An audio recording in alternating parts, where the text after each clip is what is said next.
Hi friends, இயேசுவோடு நாம் இன்று பாவத்திலிருந்து விலகுதல். சங்கீதம் 19 அதிகாரம் 12 வசனம் இவ்வாறாக கூறுகிறது, தன் பிழையை உணர்கிறவன் யார்? மறைவான குற்றங்களுக்கு என்னை நீங்களாக்கும். ஆமாங்க, நம்மளுடைய பிள்ளைகளை யார் உணர்றோம்? நம்ம என்னைக்காவது தவறு செஞ்சுட்டு ஆமாம் இந்த தவறு நான் தான் செஞ்சேன் அப்படின்னு சொல்லிட்டு ஒப்புக்கொண்டு இருக்கிறோமா? இல்லைங்க.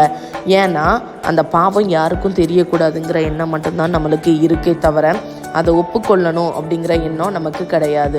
அது மட்டும் இல்லைங்க, நம்ம பாவம் தான் செய்கிறோம் நம்மளுக்கு தெரியும், ஆனால் அந்த பாவத்தை செய்யக்கூடாது, ஆனால் மறைவாக செய்யணுங்கிற எண்ணம் இருக்க தவிர அந்த பாவம் செய்யக்கூடாதுங்கிற எண்ணம் நம்மளுக்கு இல்லைங்க.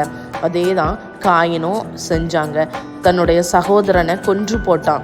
ஆபேலை கொன்று போட்டுட்டு அது யாருக்கும் தெரியக்கூடாதுங்கிறதுக்காக பூமிக்குள்ளே மறைச்சி வச்சான். அந்த பாவத்தில் ஆண்டவர் அவனை மன்னிச்சாருங்க. அதே போல தாங்க நாமளும் அந்த பாவங்கத்தை மன்னிக்கிற இயேசுவிடம் வந்து சொல்லணும்.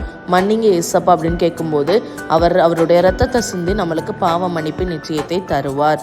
அதனால பாவத்திலிருந்து விலகுங்கள். பாய்.